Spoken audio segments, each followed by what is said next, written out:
વંદે માતરમ વિદ્યાર્થી મિત્રો, Oxford school of સાયન્સમાં આપનું હાર્દિક સ્વાગત છે. ધોરણ 6 વિષય વિજ્ઞાન પ્રકરણ નંબર 8 શરીરનું હલનચલન, બોડી મૂવમેન્ટ. હવે ગત વિડીયોની અંદર આપણે પ્રાણીઓ કઈ પ્રકારની ચાલ કરે છે, મનુષ્યની કઈ પ્રકારની ચાલ છે, એમાં વિવિધ પ્રાણીઓની ચાલ અને હલનચલન અલગ અલગ રીતે છે, જેની આપણે વાત કરી. હવે તો આપણો ટોપિક આવે છે માનવ શરીરનું હલનચલન, જેની આપણે વાત કરીએ. ઓકે, માનવ શરીરનું હલનચલન.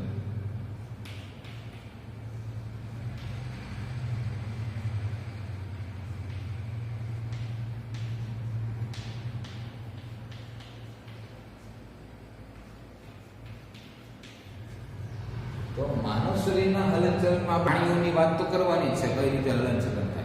એ પહેલા આપણે માનવ શરીરના હલનચલન વિશે, એટલે કે આપણા શરીર વિશે થોડુંક શીખી લઈએ. ત્યાર પછી આપણે પ્રાણીઓના ચાલ વિશે સમજીશું. તો તમે સ્કૂલે જાઓ છો અથવા તો કોઈ રમત રમો છો, ત્યારે તમારા શરીરમાં કેવા પ્રકારનું હલનચલન થાય છે તેની આપણે વાત કરવાની છે. તો તેની અંદર તમે જો તો કેટલીક શારીરિક ગતિને હલનચલન કરવાના આપણે પ્રયાસ કરીએ છીએ. સ્કૂલે જતા હોય તો સાયકલ લઈને જતા હોય, અથવા તો કંઈ રમત રમવા જતા હોય કે રમત રમતા હોય, તો તેમાંથી તમે કેટલીક શારીરિક ગતિને હલનચલન કરવાના પ્રયાસો કરીએ છીએ. હવે એક આપણે કાલ્પનિક વાત કરીએ તો કાલ્પનિકમાં એક વિકેટ પર કાલ્પનિક દડો, એક વિકેટ છે. વિકેટ એટલે આપણે 3 દાંડીઓ ખોડેલી છે, 3 દાંડીઓ સામે ખોડેલી છે. આપણે ક્રિકેટ રમવાની પીચ હોય ને તેમાં, તો કાલ્પનિક રીતે તે વિકેટ પર દડો ફેંકવાનો પ્રયત્ન કરવાનો છે. હવે તમે તમારા હાથ ખભામાંથી વર્તુળાકાર ગતિમાં ફેરવો છો. આપણે દડાને ફેંકવી એટલે આવી રીતે આમ ખભામાંથી વર્તુળાકાર ફેરવીએ છીએ. તો તમે જુઓ તો આ ખભો જે છે, ખભાથી આખો હાથ ગોળ કરે. તમારી ગરદન ગોળ ફરી આખી પાછળ જોઈ શકે કે નહીં? ગરદન 2 સાઈડ જ જઈ શકે છે, એક સામે, એક આ સાઈડ અને એક આ સાઈડ. પાછળ ફરી શકતી નથી. એવી જ રીતે કોણી તો કે આમ વળે છે, આપણી શરીરની સામે વળે છે, ઉલટી વળે છે તો કે નહીં. એના પાછળનું એનું કારણ શું? તો કે આપણી આંગળીઓ 2 સાઈડ હલનચલન કરે છે. જો આમ જાય એટલે કે તો આ હલનચલનમાં કઈ પ્રકારનું છે તે તો કે તમારો ખભો હલનચલન કરે છે. કે પીઠ પર તમે હવે સૂઈ જાઓ, પીઠ ઉપર આપણું નીચે સૂઈ જવાનું અને ભુજાને કોણીથી ઉપર નીચે, એટલે પીઠ ઉપર આપણે સૂઈ જવાનું છે. તમારા પગને જાંઘની આજુબાજુ, એટલે કે હાથળવાળો ભાગ રહ્યો તે સાથળવાળા ભાગને ઉપર નીચે કરો. ત્યાર પછી તમારા પગને જાંઘથી આજુબાજુ કર્યું. હવે તમારી ભુજાને કોણીથી ઉપર નીચે, એટલે કે આ ભુજા, આ જે ભાગ છે, તો કે કોણીથી ઉપર નીચે કરો. ત્યાર પછી તમે તે કોણીને ઉપર નીચે કરી. હવે તો કે તમારી પગની આંગળીઓને હલાવો. ત્યાર પછી તમારી જે આંગળીઓ છે તેને ખભે અડાડો, માથા પર અડાડો. તો કે આવી રીતે વિવિધ હલનચલનો જોવા મળે છે. તો હા, તમને તમારા હાથથી કોણી, કાંડું અને આંગળીઓને વાળો છો, તમે વાળી શકો છો. તો આપણા શરીરના સાંધા આને કહેવાય. શું કહેવાય છે? આપણા શરીરના સાંધા કહેવાય. આ સાંધાના કારણે આપણે કામ કરી શકીએ છીએ. તો કે આપણા શરીરમાં સાંધા જે છે, તો શરીરના 2 અંગોને જોડે તેને સાંધા કહેવાય છે. જેમ કે ઘૂંટણના સાંધા, કોણીના સાંધા, ત્યાર પછી કાંડાના સાંધા, આંગળીઓના સાંધા, ખંભાના સાંધા. તો આ દરેક સાંધાઓ હોય છે, જેના વિશે આપણે સમજતું જવાનું છે. તો એવું શું કારણ છે કે આપણા શરીરને કેટલાક અંગો સ્વતંત્ર રીતે બધી જ દિશામાં હલનચલન કરી શકે છે, જ્યારે કેટલાક અંગો એક જ દિશામાં હલનચલન કરી શકે? એનું કારણ શું હોઈ શકે? કેમ આપણું ગરદન, ચહેરાનો ભાગ આખો ગોળ નથી ફરી શકો, અને હાથનો ભાગ જે છે તે આખો ગોળ ફરી શકે છે, અને કોણી જે છે એક જ સાઈડ ઉપર જ આવે છે, ઓલી સાઈડ નીચે કેમ નથી જતી? ગોઠણ જે છે તો કે તે આપણે ઉપર આગળની સાઈડ કેમ નથી આમ વળી શકતો, વિરુદ્ધ સાઈડમાં? તો એનું શું કારણ છે? તો આપણા શરીરના કેટલાક ભાગોમાં ફેરવવા માટે આપણે અસમર્થ રહીએ છીએ. કેટલાક ભાગો હોય એને આપણે વધારે ફેરવવું હોય તો અસમર્થ રહીએ. એનું કારણ શું હોઈ શકે? તો આપણા શરીરના અમુક પ્રકારના સાંધા આવેલા છે. એ સાંધા વિશે આપણે હવે સમજવાનું છે. તો એ સમજતા પહેલા આપણે એક પ્રવૃત્તિ કરી લઈએ. તો આ પ્રવૃત્તિમાં આપણે શું જોવાનું છે? તો કે એક ફૂટપટ્ટી લો. પ્રવૃત્તિ ઓકે, એક ફૂટપટ્ટી લો અને તમારા મિત્રને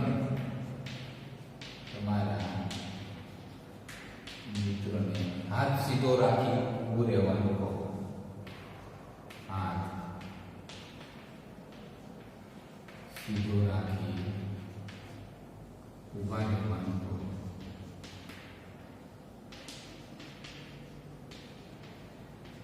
હવે જે કોણીનો ભાગ છે તેમની વચ્ચે, એટલે કોણીના આગળનો ભાગ અને કોણીનો પાછળનો ભાગ, એમની વચ્ચે ફૂટપટ્ટી બાંધી દો. એટલે કે સાંધો આવી જવો જોઈએ, તેની આગળનો પાછળનો ભાગ ત્યાં ફૂટપટ્ટી દોરી વડે બાંધી દો. એટલે ફૂટપટ્ટીને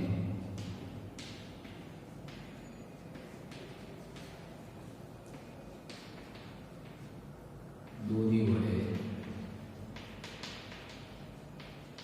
બાંધી દો. હવે તો કે તમારા મિત્રને ફૂટપટ્ટી હાથ એક સાથે બાંધી દો. તમારા મિત્રને કોણી વાળવાનો પ્રયત્ન કરો, કે તમારા મિત્રને કહો કે કોણી વાળે, તો તે કોણી વાળી શકશે કે તે કોણી વાળી શકશે નહીં. કોણીને વાળી શકશે નહીં. કારણ કે કોણી, જે કોણી છે તે સાંધાને, આપણે જે સાંધો છે ત્યાં વળી શકે છે, ત્યાં આપણે ફૂટપટ્ટી બાંધી દીધી છે. એટલે તે સાંધો જે છે તે ચલ સાંધો હતો, વળી શકે, પણ ત્યાંથી બાંધી દીધી એટલે કેવો થઈ ગયો? અચલ સાંધો. એટલે તેના કારણે તે હલશે નહીં. એટલે કે વાળી શકીએ છીએ, પણ ફૂટપટ્ટીને બાંધવામાં આપણને અવરોધ સર્જાય છે. ફૂટપટ્ટીને બાંધવાથી આપણને શું સર્જાય છે? અવરોધ સર્જાય છે. એટલા માટે આપણા શરીરને હલનચલન માટે, વાળવા માટે શરીરના અંગોને, હાડકાઓને સાંધાની જરૂર પડે છે. કેની જરૂર પડે છે? સાંધાની. તો એ શરીરના હાડકા ચોક્કસ રીતે એકબીજા સાથે જોડાયેલા હોય છે, જેને સાંધા કહેવામાં આવે છે. આપણા શરીરના વિવિધ ભાગો જેવા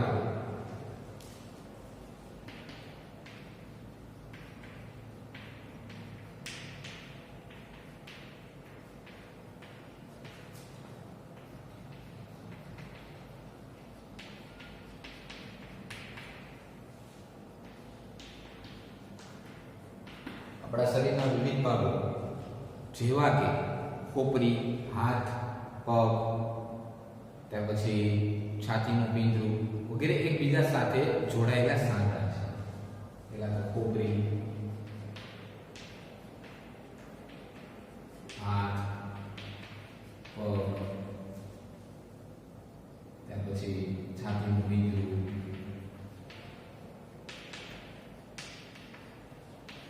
વગેરે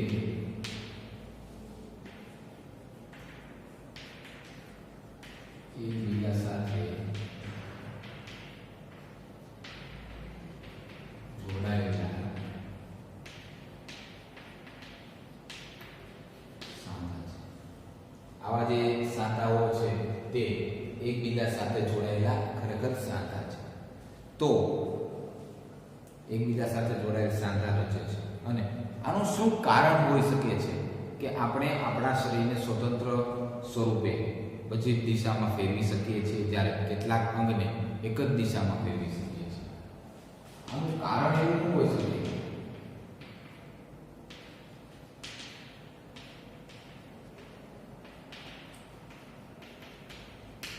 કે કેટલાક ભાગ સ્વતંત્ર ફેરવે છે શરીરના, કેટલાક સ્વતંત્ર ભાગ, જ્યારે અમુક અંગ એક જ દિશામાં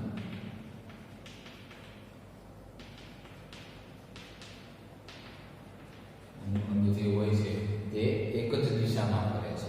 એવું શું કારણ હોય છે કે આપણું શરીર કેટલાક ભાગને સ્વતંત્ર રીતે ફેરવે છે અને અમુક અંગ જે હોય છે તે એક જ દિશામાં ફેરવે છે? આપણે આપણા શરીરના કેટલાક ભાગોને ફેરવવામાં અસમર્થ રહીએ છીએ.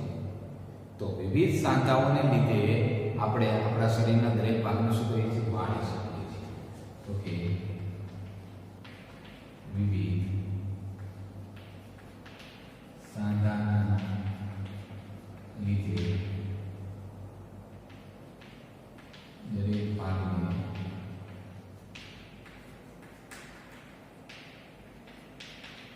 વાળી શકીએ છીએ. દરેક સાંધાઓ વિવિધ પ્રકારના હોય છે, જેને લીધે આપણે દરેક ભાગને શું કરી શકીએ છીએ? તો કે દરેક ભાગને વાળી શકીએ છીએ. તો તેના વિશે જે હાડકાં વળી શકે તેવા સાંધા સાથે જોડાયેલા હોય છે તેને ચલ સાંધો કહે છે. જે હાડકાં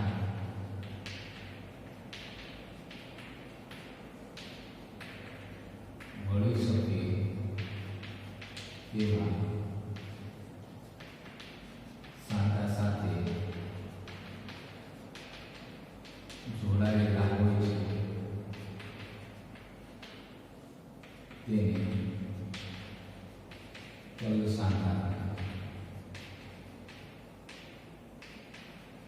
જે સાંધા હોય તે દરેક વાળી શકે એવા ભાગ સાથે જોડાયેલા. દરેક સાંધા એવા હોય છે કે આપણે દરેક ભાગને શું કરી શકીએ છીએ? તો કે વાળી શકીએ છીએ.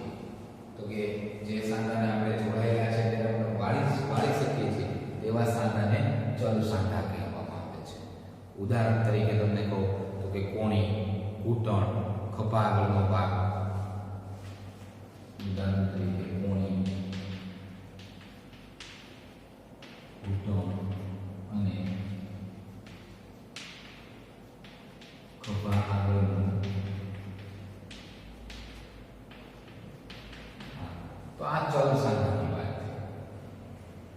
આવાને ચલ સાંધા કહે છે કે જે સાંધાઓને આપણે શું કરી શકીએ છીએ? તો કે સ્વતંત્ર રીતે આપણે તેને વાળી શકીએ છીએ. આવા સાંધાઓ જે હોય છે તેને આપણે શું કરી શકીએ છીએ? તો કે વાળી શકીએ છીએ, જેને ચલ સાંધા કહેવાય. હવે ત્યાર પછી આ ચલ સાંધાની વાત થઈ. હવે તો કે સાંધાઓ જે છે આવી રચનાને કારણે જરૂરિયાત મુજબ શરીરને વાળી શકાય છે. હવે આપણો જે હાથ હોય છે તે હાથ ખભા સાથે જોડાયેલો હોય છે, જે ખલદસ્તા સાંધા સાથે જોડાયેલો હોય છે. પછી આપણો હાથ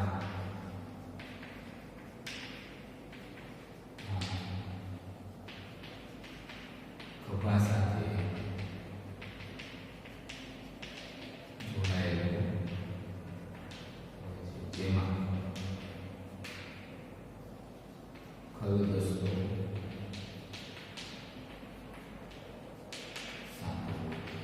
જે સ્વતંત્ર રીતે બધી દિશામાં હલનચલન કરાવે છે. જે સ્વતંત્ર રીતે બધી જ દિશામાં હલનચલન કરાવે છે. ખલદસ્તો સાંધો હોય છે જે આપણા હાથથી આપણો હાથ જે છે એ ખભા સાથે જોડાયેલો હોય છે અને જે સ્વતંત્ર રીતે જોડાયેલો છે. આ પ્રકારના સાંધા બરાબર મુક્ત રીતે અને સહેલાઈથી વિવિધ દિશામાં ફરી શકે છે. કેટલાક ભાગોનું હલનચલન ના કારણે કેટલાક ભાગોનું હલનચલન કરાવી શકતા નથી, કારણ કે તે ભાગ અચળ સાંધા સાથે જોડાયેલા હોય છે. કેટલાક ભાગો એવા હોય છે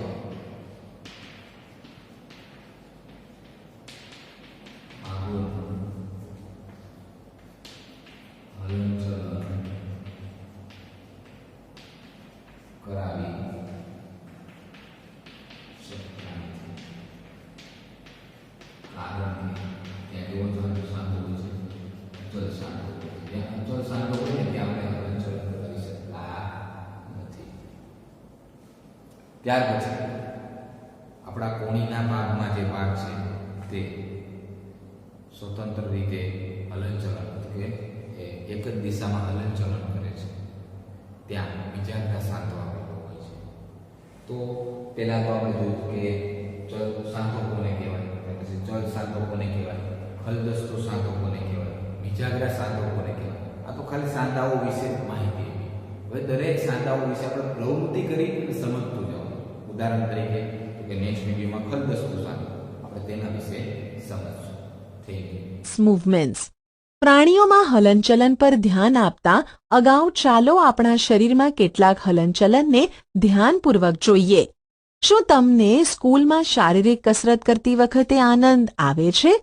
સ્કૂલમાં કસરત કરતી વખતે તમારા હાથ અને પગ કેવા પ્રકારનું હલનચલન કરે છે? ચાલો આપણું શરીર જે હલનચલન કરવા માટે યોગ્ય છે તેમાંથી કેટલીક શારીરિક ગતિ હલનચલનને કરવાનો પ્રયાસ કરીએ. એક કાલ્પનિક વિકેટ પર કાલ્પનિક દડો ફેંકવાનો પ્રયત્ન કરો. તમે તમારો હાથ કેવી રીતે ફેરવો છો?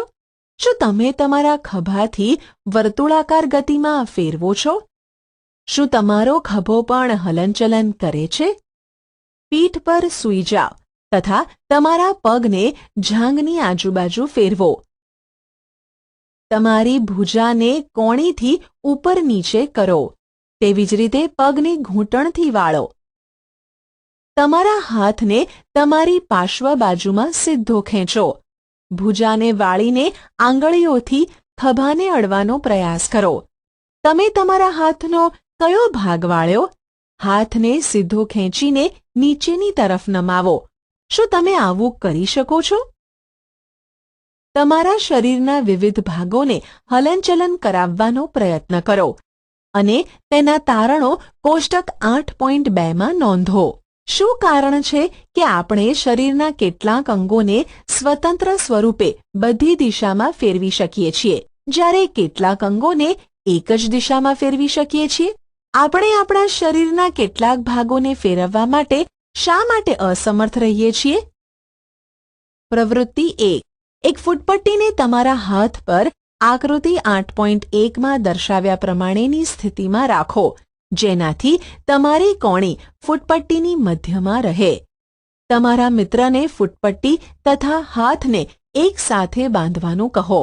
હવે તમારી કોણીને વાળવાનો પ્રયત્ન કરો. શું તમે તેને વાળી શકો છો? કોષ્ટક 8.2. આપણા શરીરમાં હલનચલન. શરીરના ભાગ હલનચલન. સંપૂર્ણ ફરે છે, અંશતઃ ફરે છે કે વળે છે, નમે છે, ઉપર ઉઠે છે, ગતિ બિલકુલ થતી નથી. ગરદન. હા, કાંડું, આંગળી, ઘૂંટણ, એડી, પગની આંગળી, પીઠ, માથું, કોણી, ભુજા. હા.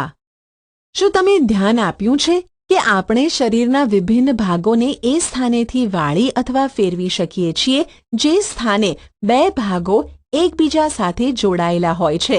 ઉદાહરણ તરીકે કોણી, ખભો તથા ગરદન. શું તમે આવા અન્ય ભાગોના નામ જણાવી શકો છો? આ સ્થાનોને સાંધા જોઇન્ટ્સ કહે છે. શું આપણા શરીરમાં કોઈ સાંધા ન હોત તો તમારી દ્રષ્ટિએ કોઈ પણ પ્રકારનું હલનચલન કે ગતિ સંભવ થઈ શકે? વાસ્તવમાં આ સાંધાઓને કઈ કઈ વસ્તુઓ પરસ્પર બાંધે છે? તમારી આંગળી વડે તમારું માથું, ચહેરો, ગરદન, નાક, કાન, ખભાની પાછળ, હાથ, પગ, આંગળી તેમજ પગની આંગળીઓ દબાવો. શું તમને એવો અનુભવ થયો કે તમારી આંગળી કોઈ કઠણ વસ્તુને દબાવી રહી છે? આ કઠણ સંરચનાઓ હાડકાં છે. તમારા શરીરના અન્ય ભાગોમાં આ પ્રક્રિયાને પુનરાવર્તિત કરો. આટલા બધા હાડકાઓ? જ્યારે હાડકાને વાળી નથી શકાતા તો આપણી કોણીને કઈ રીતે વાળી શકાય છે? હાથના ઉપરના ભાગથી લઈને કાંડા સુધી એક જ હાડકું નથી હોતું. વાસ્તવમાં અનેક હાડકાઓ કાંડા સુધીના ભાગમાં જોડાયેલા હોય છે. આવી જ રીતે આપણા શરીરના પ્રત્યેક ભાગમાં અનેક હાડકાં આવેલા હોય છે. આપણે આપણા શરીરને એ જ બિંદુથી વાળી અથવા હલનચલન કરાવી શકીએ છીએ કે જ્યાં આ અસ્થિઓ એકબીજા સાથે જોડાય છે. વિભિન્ન હલનચલન અને પ્રવૃત્તિઓ કરવા માટે આપણા શરીરમાં અનેક પ્રકારના સાંધા આવેલા હોય છે. ચાલો તેમાંથી કેટલાક વિશે અભ્યાસ કરીએ. ખલ દસ્તો સાંધો. ઓપ્શન: ખલ દસ્તો સાંધો, કંદુક ખલિકા સાંધો, બોલ